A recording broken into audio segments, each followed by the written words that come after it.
Hi, this is Otis Bradley from 50green.com, and this is 50green.com TV. 50 green things you can do right now, starting with number 1 in a series of 50, compost. There's my happy little composter I just purchased. I'm ashamed to say I haven't started doing this earlier, but it's very simple. Went down to my local gardening store, picked this up. And here's another one of the 50 things you can do easily to green your home. Get a composter. All you need is a little shovel like this and a little compost bin like this. They're generally made of plastic. They have a drawer where you can pull your compost out of the bottom, but all you simply do is you take your food garbage from the kitchen, stuff it right in there, mix it in with leaves and stir it up, and it'll decompose and become excellent soil for your garden. You give it a stir with your handy shovel.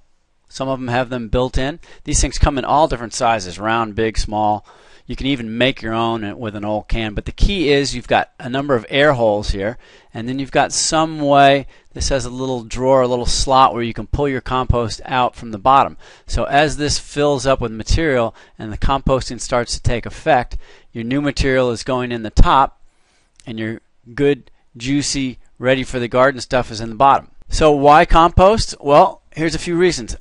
The EPA estimates almost 26% of landfill is from food waste and yard trimmings. That's unbelievable. I think the other 75% is probably from construction. But the disposal, crushing it up in the disposal is no good. A lot of people do it thinking that it's a good thing, but what that does is it overburdens our already overburdened municipal water treatment systems by putting too much organic material in there. We already overburden our systems because we dump all our gray water as well as our black water, and then when we have storms, all that stuff goes out into the ocean. So take your food out. It also helps you enrich the soil either in your garden or your lawn or wherever you want to put it around your plants. It makes terrific soil. It even helps restore damaged soil by absorbing some of the VOCs or other toxic things that can be in your soil. Number 5, it makes you feel good. And number 6, not only is it good for you, but it's good for the ocean, it's good for the US of A and the world. Okay, here's a couple things you can compost you might not have known. We've got cardboard rolls, cereal boxes, brown paper bags. It helps if you shred these up a little bit. You can put clean paper in there, paper towels, coffee grounds, cotton and wool rags. You can even take your dryer and vacuum cleaner lint and put it in there. Crushed eggshells, but not the actual eggs themselves. Fireplace ashes, fruits, say that one 10 times fast.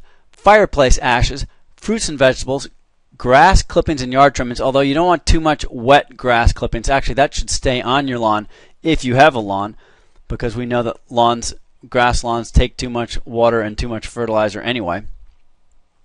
You can put hair and fur from the pets. You can put hay and straw. You can put house plants, leaves, nutshells, seaweed. Don't forget to rinse off the salt water. Shredded newspaper, shred it up again.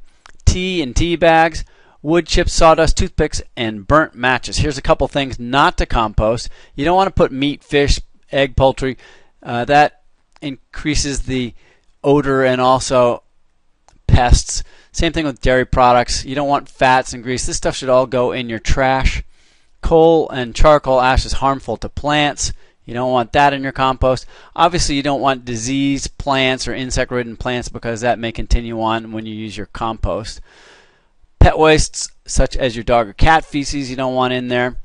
Yard trimmings that are treated with pesticides, again, pretty obvious. That can kill the natural composting organisms that make your compost. And also, oddly enough, black walnut trees. You don't want to put those substances into your compost. So there's my happy little composter working away in a quiet little place in the yard. Okay, that's number 1. Do it now. Let's do it. Let's get this green stuff going. Thank you very much.